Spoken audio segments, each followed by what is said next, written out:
Superhero weaknesses are often more ridiculous than their powers. From a hero who loses their powers if they say their own name to the most powerful being in the universe being weakened by a green rock, we're counting down the top 10 most illogical superhero weaknesses in comic book history. Kicking off our list is Captain Marvel Jr., the junior counterpart to the mighty Captain Marvel. This young hero boasts an impressive array of powers, mirroring those of his namesake. Flight, super strength, and even the wisdom of Solomon. He's a formidable force to be reckoned with, a pint-sized powerhouse ready to take on any villain. But here's the truly ridiculous part, the Achilles heel that makes his heroic life a constant tightrope walk. If he says his own name, Captain Marvel Jr., he transforms back into his ordinary, powerless self, Freddie Freeman. Can you imagine the sheer awkwardness of that? Picture this, you're in the midst of a heated battle, dodging laser blasts and trading blows with a supervillain. You need to coordinate with your fellow heroes, perhaps shout out your name so they know who's flanking them. Captain Marvel Jr. to the rest, poof, you're just a kid again, standing there in your civilian clothes while the bad guys have a field day. Talk about an awkward situation. It's a weakness that constantly threatens to undermine his heroic efforts, turning potentially epic moments into comedic fiascos. He's essentially one misplaced introduction away from being completely useless. Coming in at number 9 is Banshee, the mutant with a sonic scream powerful enough to shatter steel. This powerful ability makes him a valuable and often crucial member of the X-Men, allowing him to use his voice as a devastating weapon against all sorts of villains, from sentinels to alien invaders. He can unleash concussive blasts, create sonic force fields, and even fly using his unique vocal power. But here's the tragically ironic thing, if Banshee gets a sore throat, he loses his powers. It's like a world-class opera singer losing their voice right before a big performance, or a stand-up comedian suddenly going mute. Imagine facing off against Magneto, the master of magnetism, a villain who can manipulate metal with his mind. You're ready to unleash a sonic scream that could disrupt his control, but then, scratchy throat. Suddenly, you're reaching for a cough drop instead of your sonic arsenal. Talk about a bad case of laryngitis at the worst possible moment. This weakness makes Banshee's effectiveness incredibly precarious, turning him from a powerful mutant to a vulnerable team member with the slightest tickle in his throat. It's a constant threat that hangs over him, making every battle a potential vocal gamble. Number 8 on our list might surprise you, especially given the sheer power this individual wields. It's Gladiator, the Strontian warrior, a being whose abilities are so vast they're often compared to Superman himself. He can fly at incredible speeds, possesses super strength capable of moving mountains, and is practically invulnerable to most forms of attack. He's a cosmic powerhouse, a force of nature. But here's the truly bizarre catch, the Achilles heel that makes this near godlike being surprisingly fragile. His powers are inextricably linked to his confidence. If Gladiator starts doubting himself, if even a flicker of insecurity creeps into his mind, he becomes weaker. Imagine, the guy who can punch through planets, who can withstand the heat of a star, gets taken down not by a supervillain's energy blast, but by a little self-doubt. It's a psychological vulnerability that seems utterly incongruous with his physical might. He could be facing down a cosmic entity threatening to devour the universe, but if he hesitates, if he questions his ability to prevail, his strength diminishes, his invulnerability falters. Someone get this guy a pep talk, stat! He needs a good therapist, not just super strength training. It's a weakness that makes him a fascinating and ultimately flawed character, a reminder that even the most powerful beings can be undone by their own inner demons. At number 7, we have the Human Torch, the hot-headed, flame-engulfed member of the Fantastic Four. This fiery hero can engulf his entire body in flames, turning himself into a living inferno. He can fly through the air like a human rocket, and he can project blasts of intense heat and fire, making him a formidable opponent. He's essentially a walking, talking, flying bonfire. But guess what? This being of pure flame, this master of combustion, has a truly ironic and utterly bizarre weakness. He's vulnerable to asbestos. Yes, that's right. The guy who can create and control fire is weakened by a fire-resistant material. It's like saying water is weak to a waterproof container, or a bulletproof vest is vulnerable to bullets. The sheer incongruity of it is almost comical. Thankfully, asbestos isn't as common as it used to be, having been recognized as a dangerous health hazard, but the fact remains that this fiery hero, this walking embodiment of heat and flame, could be taken down by something you might find in old building insulation. It's a pretty bizarre weakness for a hero whose entire shtick revolves around fire, a vulnerability that just doesn't make logical sense. It's a testament to the sometimes strange and often humorous logic of comic book weaknesses.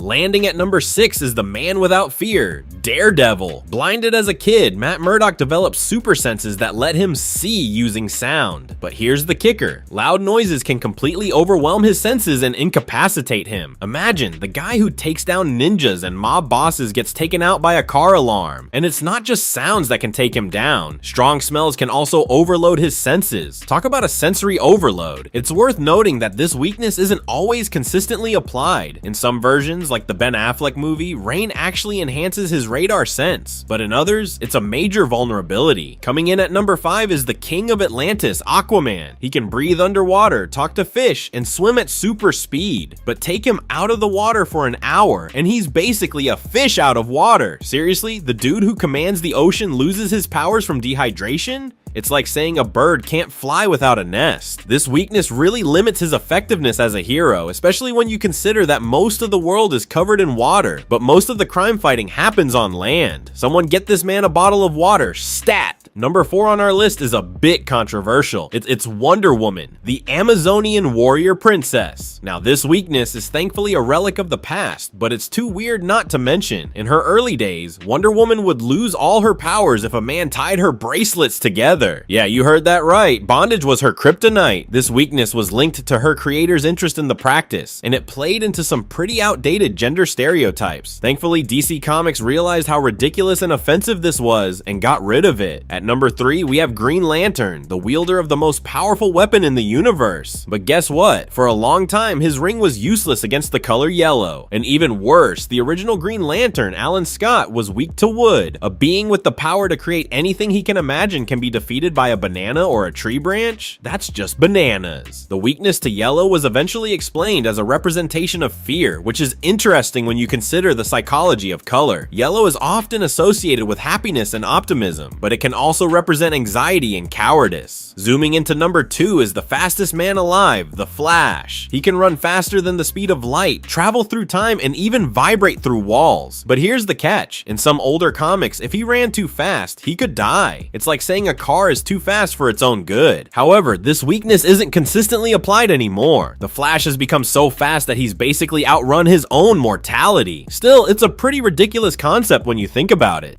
And finally, the number 1 superhero weakness that makes no sense is Superman and Kryptonite. The Man of Steel, who can fly, lift mountains, and move faster than a speeding bullet, is brought to his knees by glowing green rocks from his home planet. It's like being allergic to your own planet. And how is it that every villain seems to have a chunk of kryptonite lying around? It's the most overused and illogical weakness in comic book history. It's also worth noting that there are different colors of kryptonite, each with its own bizarre effect on Superman. Red Kryptonite, for example, can cause him to grow extra hair, lose his powers, or even turn into a giant ant. And some people theorize that Kryptonite's effects aren't just due to radiation, but because it's infused with the screams of Superman's dying people. Talk about a dark and twisted weakness. So there you have it. Some of the most head-scratching, logic-defying weaknesses in the superhero universe. But the comic book world is full of surprises and debates. Number 10, lack of imagination.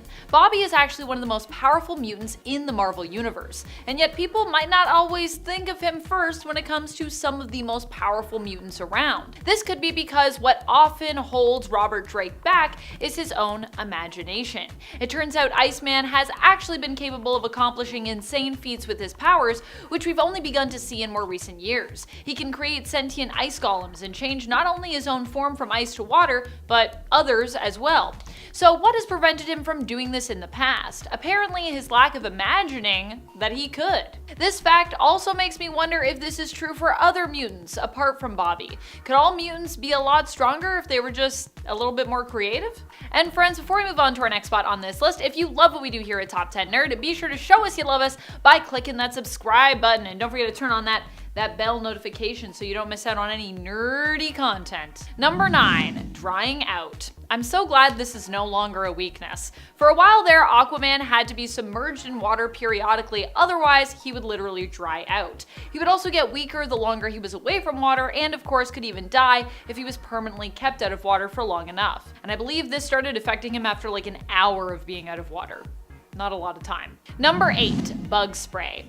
Yep, there have been times when Spider-Man was actually targeted and almost successfully defeated with, you guessed it, bug spray. Because he is a mutate, having had his genes in essence spliced with that of the radioactive spider who bit him, Spider-Man has both the strengths and in some cases the weaknesses of a spider. This not only includes a weakness to bug spray, but also a weakness to cold environments as well. In fact, if you used enough bug spray, you could even permanently defeat Peter Parker by ending his life. That's right, bug spray isn't just a nuisance for Spider-Man, it can actually be downright deadly. Ethyl chloride specifically is the substance that Spider-Man finds himself weakened by.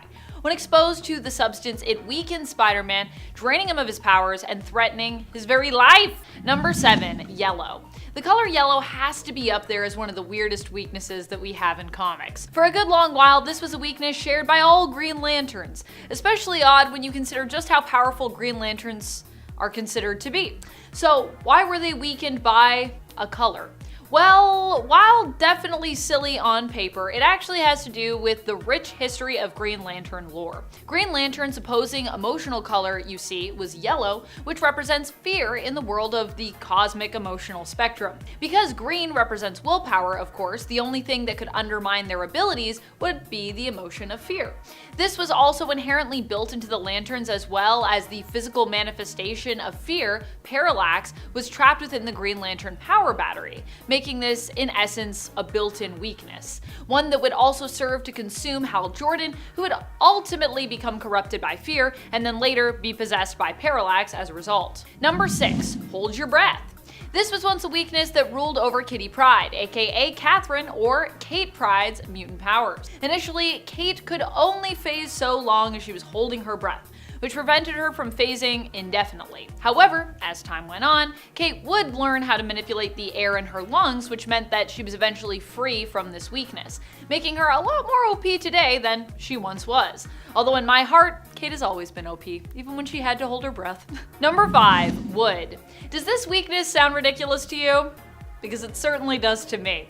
When you think of a superhero, you usually think of someone who is capable of defeating your common run-of-the-mill criminal in a single punch. We think of beings who can fly and shoot laser beams from their eyes, who are impervious to damage from even some of the most dramatic blows. And then there is the original Green Lantern, Alan Scott, with his weakness to wood. Why did Alan Scott initially have this weakness? Well, there have been a few reasons that have been used in an attempt to explain this. One is that as a lantern, he was simply only invulnerable to metals, so wood was just something that wasn't a thing he was invulnerable to. Another is related to a conflict with the previous Green Lantern who wielded the lantern and was an alien who misused his powers, and as such, Alan was simply punished as a result of that previous Green Lantern's folly, because he has his lantern. There was another reason that said the wood weakness came from the fact that the Green Lantern came from green glowing things, and as such couldn't or wouldn't be used to do harm to its own kind, which would be wood, trees, nature, that kind of thing. Another still was explained as Alan's own fear of being knocked in the back of the head with a wooden club, which happened on his first outing, and that was the reason why. It was like a built-in fear, he had to overcome it. But either way you slice it, the idea that an all-powerful being like Green Lantern could be defeated with a baseball bat, it's pretty silly, let's be real. Number 4, superpowers. Isca is a super interesting character.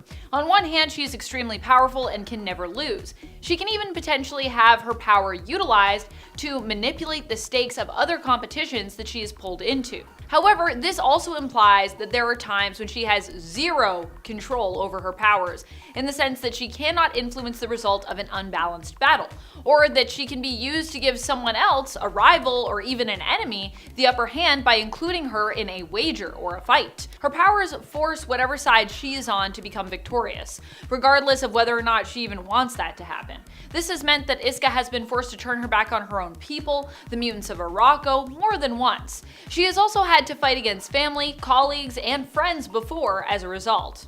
Which, I don't know, if you ask me, that kind of sounds like a weakness because you gotta live with that, so that would kind of suck.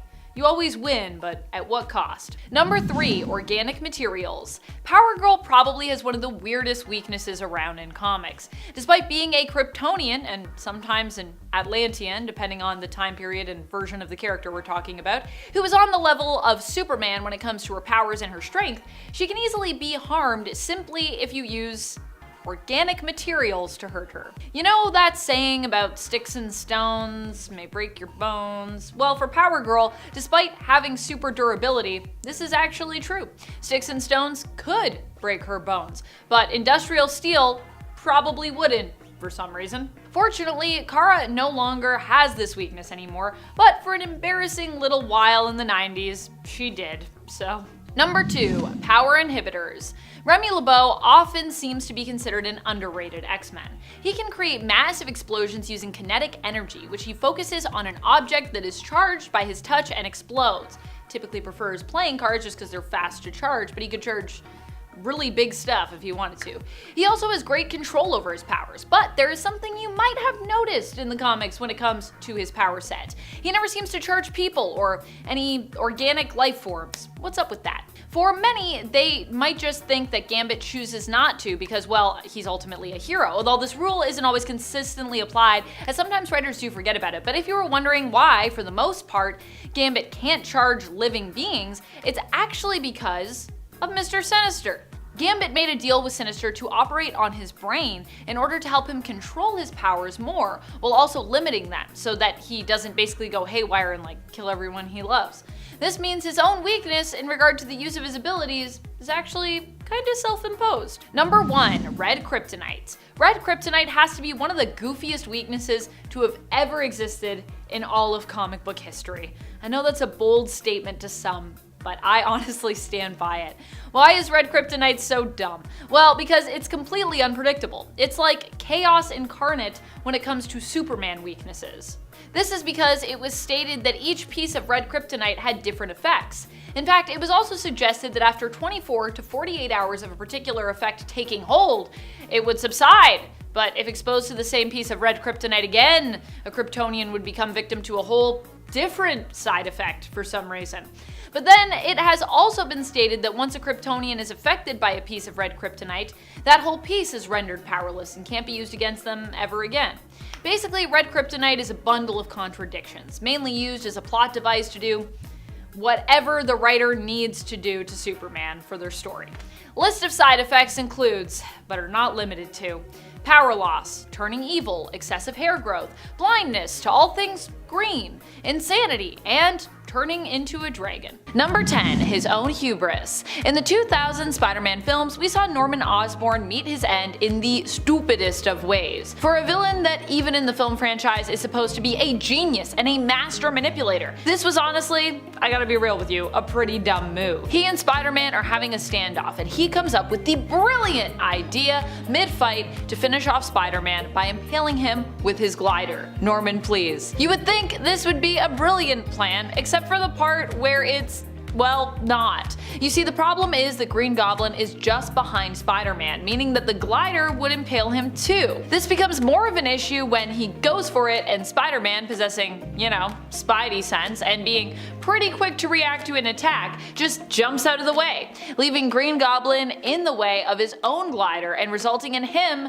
impaling himself and dying. Nice one, Norman. I mean, you can't even blame Spider-Man for that one, that's just you did that to yourself. And friends, before we move on to our next spot on this list, if you love what we do here at Top 10 Nerd, be sure to show us you love us, feed that algorithm by clicking that like button. Number 9, always wins. Isca isn't necessarily a villain in the comics, but she has leaned that way in some more recent stories in the last few years. Initially, she was on the side of Arakko, which, while not inherently bad, were fighting against the mutants of Krakoa, of Earth, and also were allied with the Daemons of Amenth. So yeah. She also turned her back on her own people when Uranos came to attack Mars, which became the new home of the Iraqi mutants, known as Planet Arakko. And this apparently wasn't the first time that she'd done something like that. The interesting thing about Isca, like some others on our list, is that her powers are in fact her own weakness at times, as long as someone is smart enough to know how to best use them against her. That is what we see in her fight against the Fisher King. You see, Isca always has to win, whether it's in a bet, a fight, or simply a debate of wills. In this case, the Fisher King challenged her to a battle of understanding loss, and since she has to win, this caused Isca to feel the loss of all that her powers had caused her to give up with her victories, forcing her to feel emotionally defeated and thereby remove herself from the Great Ring of Arakko, ultimately giving the Fisher King what he wanted, and so in that way, he beat her better at his own game. Number 8. Overcomplicated plans. While Lex Luthor might be the most brilliant Superman villain in the comics, his film adaptation leave much to be desired, and it is for this reason that he made our cut. Don't believe me? Well, you might need to rewatch Batman v Superman, which paints him as the villain behind the showdown between the two heroes who are usually portrayed as being BFFs, normally, in the main continuity at least of the comics, instead of making the president the one who issues the order to make them fight, and more revolve around their different ideologies of Batman sort of going a little crazy in his old age, which is what we got in the comics, and it makes, I would say, some more sense. Lex's plot here is so intricate and so haphazardly built on hoping that people will make the move that he anticipates. I mean, you could argue that Lex is just that good at reading and manipulating people, but I'd wager that it's more likely that he's just honestly lucky here. If he was really a genius, he probably would have made the plan, I don't know, more direct. Less room for things to go wrong. Just kidnap Martha and make them fight already. And let's not forget that Lex has no real motivation for this plan either. At the very least, not Batman's involvement. And let's not forget in the 2000s when all Lex Luthor's plans just revolved around real estate. That was also a weird time. Number 7. Mirrors. Mirror Master is actually a pretty powerful villain for being one of the more gimmicky Flash villains we have. He often either comes equipped with his own mirror gun or powers related to the mirror dimension. These powers over the years have had a variety of different effects. He can disguise himself, look into past events that mirrors have witnessed, trap people in mirrors, and even move through mirrors at times, depending on the version of the character and the story that we're talking about. But while this has been a power set for him, it's also been used against him as a weakness. In modern comics, Mirror Master ended up getting his weapon blended with his genes, which gave him mirror-based superpowers. Honestly, sounds pretty great. Unfortunately, it wasn't a good thing at first, as he ended up just trapped in the mirror dimension with no possible way out. At least initially that's what happened. So in that case, his own power kind of became his own weakness. Number 6. Bad planning. Dr. Doom, aka Victor Von Doom, has had a slew of great plans, to be fair, but he has also had a slew of, well, honestly, terrible ones. One particularly ridiculous plan that proves just how dumb the usual genius level intellect supervillain can be involved him swapping bodies with Daredevil. This plan could have been great, except it mostly just involves Dr. Doom messing with Daredevil, including a part involving a room that is giant-sized, set up as a test to prove that Daredevil is worthy of the planned body swap. Doom's plan seems to be to use Daredevil's connection to the Fantastic Four to do something. Defeat them, I guess? I would think? We never really get there. Daredevil handily defeats Doom while in his body by threatening to start a war between Latveria and China. Doom knows this would not end well and agrees to basically swap back.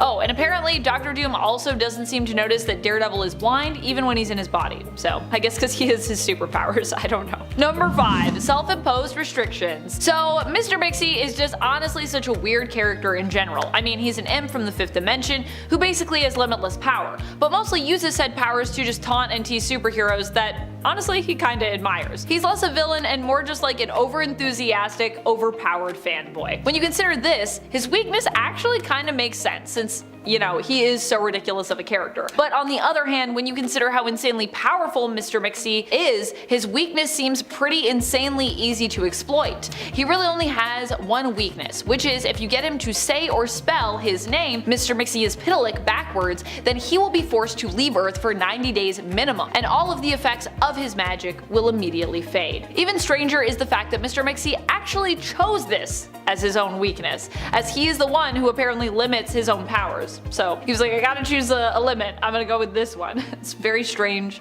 specific, and kind of weird. Number 4. Not actually the smartest. Ozymandias, aka Adrian Veidt's villainous scheme to kill millions in order to obtain world peace honestly seems brilliant on paper. His fellow heroes never saw it coming, and he only reveals his plot after it had already taken place, being sure to cover his tracks as he went. He applauds himself and thinks he is the smartest man in the world. Even the rest of the Watchmen decide they may as well join him, except Rorschach. As such, Ozymandias underestimates his potential opponents, and Rorschach actually gets the better of him, despite Manhattan killing him. Beforehand, he was smart enough to send his journal with his findings surrounding Adrian's plans to the news. They decided to publish the information and expose Veidt for the villain he is, undoing everything everything he set out to accomplish and sending him into hiding.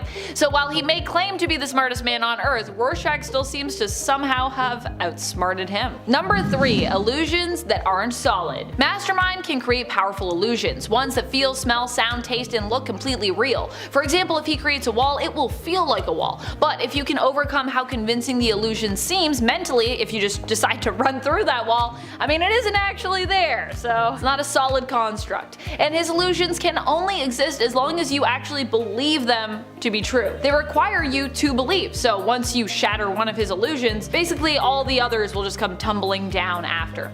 Jason Wingard also has to concentrate for you to see his illusions, so many people have taken him out in a battle simply by distracting him momentarily. He also can't control who sees them and who doesn't. If he creates a giant butterfly in a room, all who are in the room with it will see it. Anyone who has it within their line of sight, which can sometimes work at a disadvantage for him. Number 2. Showboating. Granted, Magneto isn't intended to really be a villain in this storyline, but either way, he still acts pretty dumb and does some questionable things. This story of course comes to us not from the comics, but from Days of Future Past, the X-Men movie, where we see Wolverine go back in time to try to prevent the post-apocalyptic events of the future, which is really his past. Anyways, time travel is confusing. Magneto is trying to help prevent this future as well, and aims to kill Mystique in order to do so before an event can take place where she is caught on camera and basically terrifies all of humankind, causing the huge war between humans and mutants, which leads us of course to the future, which is, like I said, Wolverine's past in his mind. When this fails, Magneto decides to take control of Trask's Sentinels and have them kill the president. Not a terrible idea, until he decides to fly in and drop a stadium on the lawn of the White House and confess publicly on television that he, a mutant, was responsible for all of this destruction. Wasn't the whole point of you trying to do this initial plan to avoid what you just did? Magneto, please. Number 1. Her own suit. Asbestos Lady's own suit is made out of fireproof material, but that material is, well, asbestos. This is why Asbestos Lady would later on actually die, because of her own suit, which was also said to give her cancer. Of course, Asbestos Lady was a product of her time, which is why her suit was made out of this material, which back then we didn't actually know was that dangerous. So sadly, her weakness is kind of just a product of the time period.